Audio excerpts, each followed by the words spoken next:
Perkenalkan, nama saya Berliana Wardatu Zakiah dengan NIM 1813134 semester 7 Pendidikan Kimia. Di sini saya akan membahas tentang UAS pengelolaan kewirausahaan.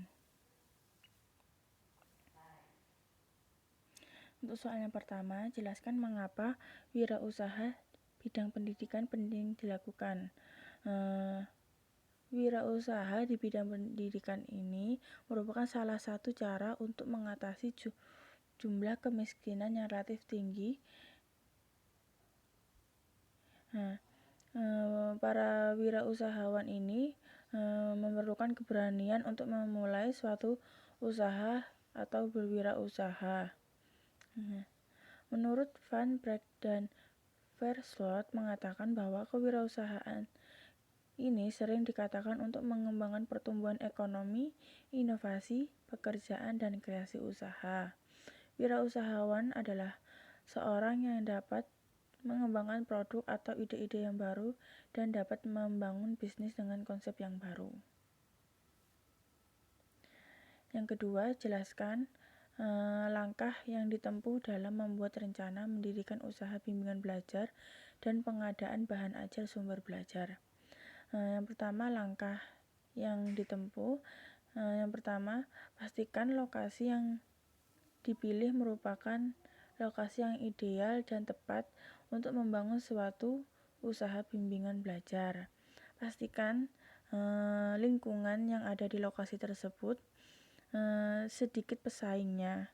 Maksudnya tidak ada bimbingan belajar yang lain di daerah tersebut. Kemudian pastikan di sana itu terdapat daerah sekolah. Banyak anak sekolah di sana. Kemudian ketika sudah memilih lokasi yang ideal, pada saat pembangunannya pastikan tempat bimbingan belajar ini memiliki pembagian ruangan yang merata untuk ruang kelas, kantor, tempat parkir, ruang guru, toilet, ruang tunggu atau gudang, kemudian dan musola. Kemudian pastikan Anda sudah membuat konsep yang jelas tentang usaha bimbingan belajar Anda.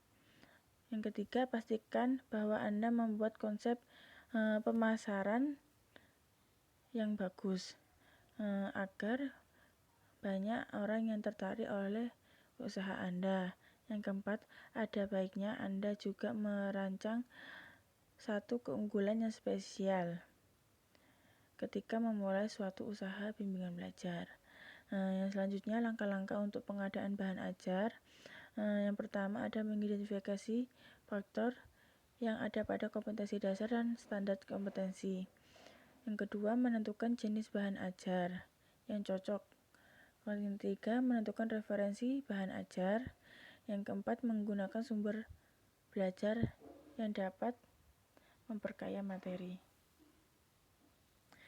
Soal yang ketiga, apa aspek penting yang perlu dilakukan dalam pengelolaan usaha bimbingan belajar?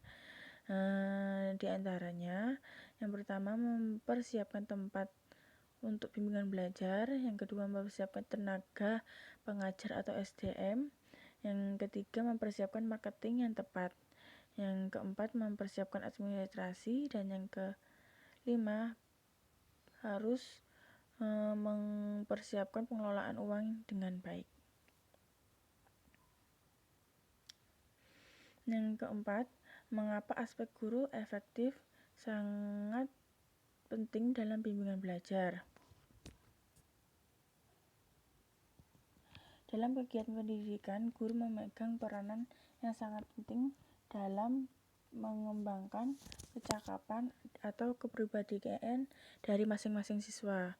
Melalui pendidikan, siswa diharapkan mampu menyesuaikan diri dengan program akademik, tuntutan sosial, dan tuntutan psikologis di lembaga pendidikan yang ditempuh untuk mengembangkan dirinya.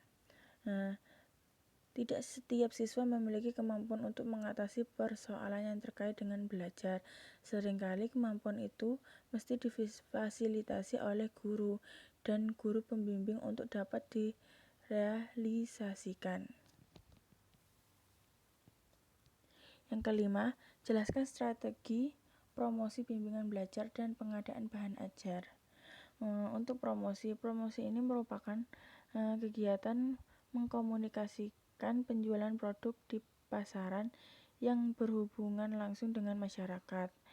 Promosi ini dapat dilakukan diantaranya menggelar acara tes uji coba seperti UAS, UAN di SMP dan SMA. Kemudian menyebarkan brosur saat golden moment. Kemudian yang ketiga, ceramah kiat sukses menembus PTN favorit di sekolah-sekolah. Yang keempat, mengeluarkan voucher bimbingan belajar. Dan yang kelima, mengikuti pameran pendidikan.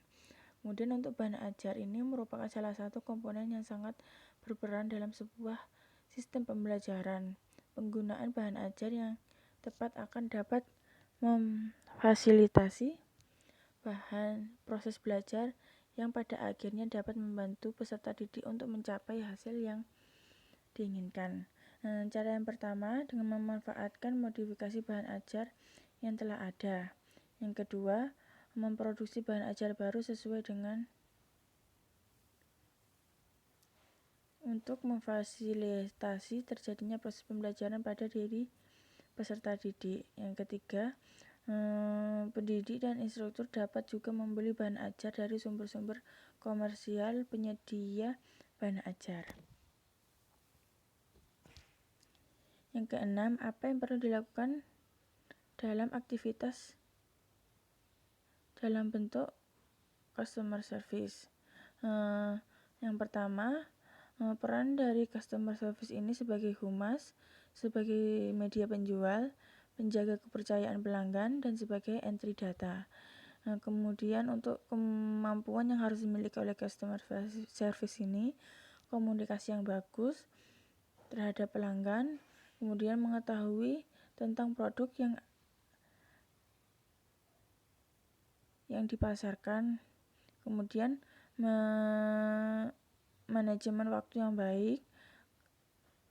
Yang keempat, persuasi. Dan yang kelima, memiliki empati yang baik.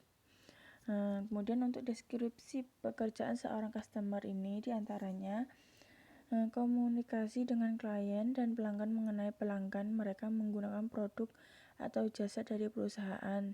Yang kedua, memberikan saran dalam pembelian produk atau jasa. Yang ketiga, menjawab pertanyaan yang diajukan oleh pelanggan atau klien mengenai jasa atau produk yang ditawarkan perusahaan. Yang keempat, melakukan pemesanan produk atau jasa yang diminta oleh pelanggan. Dan yang terakhir, mendengarkan keluhan dan pelanggan atau klien dalam menangani masalah mereka. Yang terakhir, soal yang nomor 7, aspek-aspek apa saja yang dibutuhkan dalam menyusun laporan keuangan dalam bimbingan. Aspek keuangan ini merupakan aspek yang digunakan untuk menilai keuangan perusahaan secara keseluruhan. Secara keseluruhan, aspek dalam penyusunan laporan keuangan ini dalam bimbingan belajar ini diantaranya sumber dana.